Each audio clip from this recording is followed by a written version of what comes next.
महाविकास उघाई या महाविकास अघाड़ी महाराष्ट्र सरकार के पूर्व गृह मंत्री अनिल देशमुख से सीबीआई ने पूछताछ की है और यह पूछताछ डीआरडीओ गेस्ट हाउस में उनसे हुई, जो लगभग 10 घंटे तक चली। इतनी लंबी पूछताछ और मुद्दा था 100 करोड़ उघाई का, जिसकी कंप्लेंट उस समय जो पूर्व कमिश्नर थे मुंबई के परमवीर सिंह, उन्होंने बाकायदा लिखित में दी थी कि 100 करोड़ रुपए उघाई के लिए ये पुलिस को कहा गया अनिल देशमुख के द्वारा।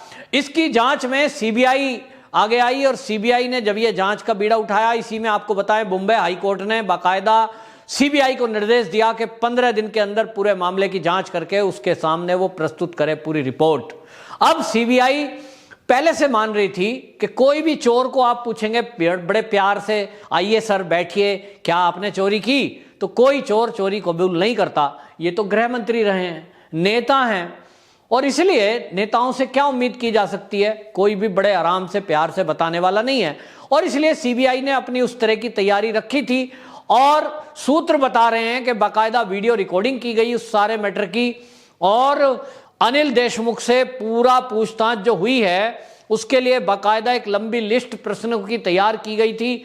उस प्रश्नों में खुद ही वो उलझ गए हैं, लेकिन 100 करोड़ रुपए उघाई के मैटर को लेकर उन्होंने बार बार एक ही शब्द का रट्टा लगाया और उन्होंने कहा कि ये राजनीति से प्रेरित है, मेरा इससे कोई रोल नहीं है, ये आरोप झूठे हैं और कोई पैसे मैंने उघाई नहीं करे हैं। इस तरह का आरोप लगाने वाले लोग गलत हैं। यानी जो परमवीर सिंह थे पुलिस कमिश्नर, आज डीजी होमगार्ड हैं, वो उन पर आरोप लगा दिया कि वो राजनीति से प्रेरित होकर मेरे ऊपर ये आरोप लगा रहे हैं। अब सवाल ये उठता है कि वो महाविकास अघाड़ी सरकार में इस समय भी डीजी होमगार्ड हैं, कौन है उनके पीछे, परमवीर के पीछे हाथ किसका है?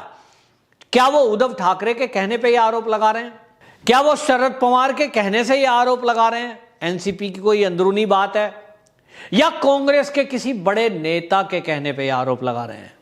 ये एक बड़ा सवाल है कि अगर अनिल देशमुख सीबीआई को ये कह रहे हैं कि राजनीति से प्रेरित होकर मेरे ऊपर ये परमवीर ने आरोप लगाया है, क्योंकि आरोप लगाने वाले परमवीर हैं। अब ये आरोप लगाने वाले परमवीर को डीजी होमगार्ड बनाकर अभी भी बड़ी पोस्ट पर रखा गया है, तो इसका मतलब यह है कि परमवीर के पीछे कोई बड़े नेता का हाथ है, और वो नेता 3 दलों से अलावा चौथे दल का हो नहीं सकता, क्योंकि सरकार में उनको पुलिस कमिश्नर मुंबई से हटाकर डीजी होमगार्ड बनाया गया, जो पूरे महाराष्ट्र को कवर करते हैं। कोई सजा नहीं दी गई, और इसलिए सवाल उठ रहा है। तो अनिल देशमुख बचने के लिए इस तरह की बातें बोल रहे हैं, लेकिन दूसरा सवाल सीबीआई का जो था वो उस बात को लेकर था जिस पे चर्चा सचिन वजय ने की, और सचिन वजय ने आरोप लगाया था, और यह आरोप अनिल देशमुख पर लगा था कि सचिन वजय के सस्पेंशन को किसने कैंसिल किया, किसने नौकरी पर रखा। जब यह सवाल सीबीआई ने पूछा कि आपने सचिन वजय के सस्पेंशन को कैंसिल करके उसको दोबारा पे नौकरी पे रखा, जिसके ऊपर आरोप यह है कि 2 करोड़ रुपए की मांग की गई, सचिन वजय ने 2 करोड़ रुपए दिए, यह सचिन वजय का आरोप है।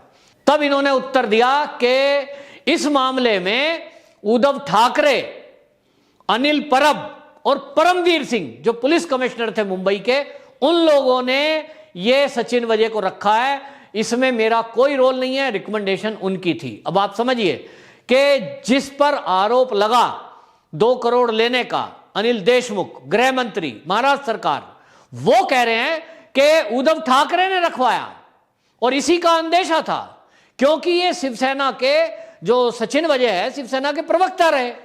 यही उम्मीद थी कि शिवसेना के किसी बड़े लीडर ने ही रिकमेंडेशन करी होगी, और वो आरोप अब अनिल देशमुख ने लगाया है कि ये उद्धव ठाकरे की रिकमेंडेशन और अनिल परब ने इसके लिए बोला था। सवाल उठता है कि वो जो 2 करोड़ रुपए दिए अनिल देशमुख को, जो सचिन वजय कह रहा है, जो लिखित में दिया है, इसका मतलब वो 2 करोड़ रुपए किसको दिए? इसका जवाब अनिल देशमुख ने नहीं दिया और कह दिया मैंने कोई पैसे नहीं लिए, ये सब झूठ है। रिकमेंडेशन 2 व्यक्ति की उन्होंने बताई, तीसरा व्यक्ति रखने वाला परमवीर जो पुलिस कमिश्नर था उस समय, कहते हैं उनका डिसीजन था, इसमें मेरा कोई लेना देना नहीं है। तो अब सीबीआई अगली पूछताछ के लिए फिर से बुलाई जा रहा है उनको, लेकिन अब यह बात आती है कि जब 3 नाम उन्होंने लिए हैं तो सीबीआई को अब मजबूरी में ही सही, लेकिन उद्धव ठाकरे को भी बुलाना पड़ेगा, क्योंकि नाम उद्धव ठाकरे का लिया है। और लिया किसने है? उन्हीं के गठबंधन में शामिल एनसीपी के एक नेता ने, जो कि गृह मंत्री रहे हैं और इस समय इस्तीफा देकर के अभी भी वो एनसीपी के लीडर हैं। तो अब जब आरोप लगा है तो उद्धव ठाकरे को भी अब सीबीआई के पास आना पड़ेगा और सीबीआई उनसे भी पूछताछ कर सकती है। आपको बताएं, इसी कड़ी में पूछताछ होगी अब परमबीर सिंह से कि आपने जो आरोप लगाए थे उसका आधार क्या था। 100 करोड़ की उगाही की बात जो कही थी, अब अनिल देशमुख तो मना कर रहे हैं, तो आपके पास यदि कोई प्रूफ है तो बताओ। हालांकि सीबीआई के पास पहले भी आ चुके हैं, अपना बयान दर्ज कराने के लिए बोल चुके हैं परमबीर सिंह, लेकिन अब विधिवत रूप से जांच होगी और कोर्ट में साक्ष्य रखे जाएंगे। अब आपको बताएं, 2 गवाही बहुत महत्वपूर्ण होगी। एक तो इस केस में उद्धव ठाकरे की गवाही होना, क्योंकि आरोप अगर लगा है उद्धव ठाकरे पर, जो कि मुख्यमंत्री हैं, जिनकी जिम्मेदारी भी है, तो सीबीआई उनसे पूछताछ करे तो वो क्या जवाब देते हैं। अब उनकी जवाबदेही बनती भी है, वो क्या जवाब देते हैं। अनिल देशमुख ने जो सवाल उठाए हैं कि सचिन वजय को नौकरी पे दोबारा रखने में, सस्पेंशन कैंसिल करने में उद्धव ठाकरे की रिकमेंडेशन थी, तो क्या थी या नहीं, इसका जवाब उद्धव ठाकरे को देना है। दूसरा, अब सबसे बड़ी गवाही, सबसे बड़े सबूत यदि कोई देने वाले हैं तो वो है परमबीर सिंह। परमबीर सिंह ही वो व्यक्ति हैं जिन्होंने 100 करोड़ उगाही का आरोप लगाया है, तो जरूर उनके पास इस 100 करोड़ को लेकर कुछ प्रूफ होंगे। अब जब अनिल देशमुख ने मना कर दिया कि ये आरोप झूठे हैं, तो उनको सच करना, उनको साबित करना, ये जिम्मेदारी है परमबीर की। अब देखना यह होगा कि परमबीर सिंह, जिनके ऊपर अनिल देशमुख ने आरोप लगाया है कि वो राजनीति से प्रेरित होकर उन्होंने आरोप लगाए हैं, तो क्या परमबीर सिंह अब ये खुलासा करेंगे कि 100 करोड़ की उगाही करके एनसीपी के लीडर अनिल देशमुख को पुलिस वालों ने पैसे दिए, सचिन वजय ने पैसे दिए। सचिन वजय भी क्या कोई प्रूफ दे पाएंगे? इसके लिए आपको बताऊं, सचिन वजय से भी पूछताछ सीबीआई को करनी पड़ेगी। तो सचिन वजय से पूछताछ होगी, परमबीर सिंह से सीबीआई पूछताछ करेगी, तब ही असली सबूत सामने आने के चांस हैं। क्योंकि ये 2 ही लोग हैं जो इस सारे राज को जानते हैं कि किस किस से कितना पैसा आया, और फिर वो 100 करोड़ रुपए में से टोटल 100 करोड़ अनिल देशमुख को दिए या उसके हिस्से करके दिए। नोट गिनने की मशीन भी सचिन वजय के पास थी, उगाही का पूरा मैटर उसके पास था, और वो महिला भी पकड़ी गई जिसके जरिए पैसे आते थे और बैंकों में जमा होते थे। अब तो राजदार जो हैं वो पुलिस वाले ही हैं, और वही बताएंगे कि इस सरकार में महा घोटाला, महा घपला, महा उगाही ये जो चल रही थी, इसके तार कहां कहां जुड़े हुए, किन किन व्यक्तियों से उगाही की गई, किन किन व्यक्तियों तक पहुंचाई गई। और इसलिए आपको बताएं कि सीबीआई से अब अगली पूछताछ परमबीर सिंह और सचिन वजय की भी होनी जरूरी है, क्योंकि यही 2 व्यक्ति हैं जिनके पास सबूत हैं इस बात के। और आपको बताएं, इसी में कुछ ऐसे उद्योगपति भी अब पूछताछ के दायरे में आएंगे जिन्होंने ये पैसे दिए हैं। क्योंकि सवाल ये उठता है कि यदि 100 करोड़ रुपए दिए गए हैं तो कोई गलत काम करने की एवज में ही पुलिस को पैसा देता है, हफ्ता देता है या कोई रिश्वत देता है। सही काम वाला व्यक्ति, सच्चा आदमी, ठीक ठाक आदमी पुलिस को क्यों रिश्वत देगा? वो भी करोड़ों में, 100, 200, 500 रुपए परेशान होकर के दे सकता है, लेकिन करोड़ों रुपए कोई क्यों देगा? जरूर उसकी एवज में वो गलत धंधा, गलत काम करेगा। तो ऐसा कौन कौन लोग हैं जो मुंबई में रहकर गलत धंधे में लिप्त हैं, गलत काम कर रहे हैं, नियमों को ताक पे रख रहे हैं, और उसकी एवज में पुलिस को उन्होंने पैसा दिया? ऐसे लोगों की भी पूछताछ और पता लगाना बहुत जरूरी है, और पूरे देश के सामने ऐसे लोगों का चेहरा आना चाहिए। और यह भी एक चेहरा सामने आना चाहिए कि ऐसे गलत धंधे करवाने के एवज में जो पैसे लिए गए, वो गलत धंधे कौन कौन से थे।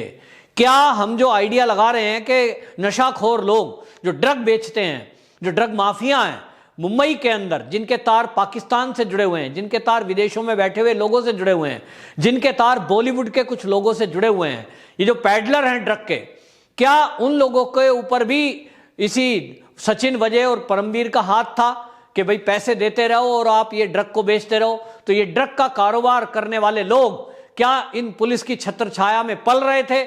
ये भी एक बहुत बड़ा सवाल है, और बार बार ये सवाल उठता है क्योंकि ड्रग का मामला जब भी आता है तो बॉलीवुड और मुंबई इनका नाम आता है, और काफी पुराने समय से कई हजार करोड़ की ये जो ड्रग है इसकी सप्लाई मुंबई के रास्ते पूरे देश में होती है।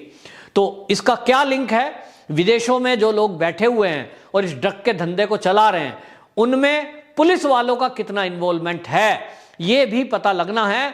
अनिल देशमुख भले ही ये कहें कि मैं निर्दोष हूं, ये आरोप झूठे हैं, लेकिन वो गृह मंत्री भी थे, तो गृह मंत्री की ये जिम्मेदारी बनती है कि यदि उनके डिपार्टमेंट में उनके रहते हुए कोई पुलिस में बैठा हुआ है कोई व्यक्ति और वो इस तरह के घपले घोटाले कर रहा है, वो उगाही कर रहा है और उनकी नाक के नीचे गलत धंधे वो चलवा रहा है, तो फिर गृह मंत्री की जिम्मेदारी क्या है?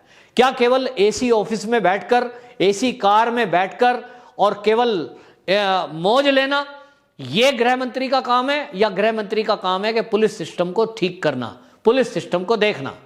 और इसलिए गृह मंत्री रहते हुए जो कारनामे हुए मुंबई पुलिस के जरिए, मुंबई पुलिस ने किए, उसकी पूरी जवाबदेही अनिल देशमुख की है। वो इस बात से मना नहीं कर सकते।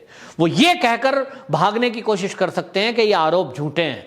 तो आरोप झूठे हैं तो 100 करोड़ रुपए की जो डिटेल है, जो सचिन वजह की डायरी में मिली है, किससे कितने पैसे आए, जिसके कुछ लोगों ने हामी भी भर ली है कि हमसे होटल बुक कराया गया था इतने रुपए के एवज में।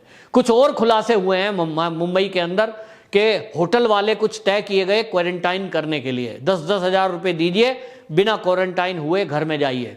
इसी तरह ट्रैफिक पुलिस का एक खुलासा हुआ है कि बॉर्डर एरिया में बहुत सारी सैकड़ों गाड़ियां रोज आती हैं, एसी बसें अन्य राज्यों से, 500 रुपए दीजिए, कोरोना की रिपोर्ट आपके हाथ में है या नहीं, उस फर्जी रिपोर्ट के आधार पर आप महाराष्ट्र में आ सकते हैं, जिससे कोरोना विस्फोटक स्थिति में फैला। और ये खेल पूरे 1 साल से चल रहा है। तो अनिल देशमुख के रहते ये सारा खेल चला, सारी रिश्वतखोरी चली, तो अनिल देशमुख इससे बच नहीं सकते।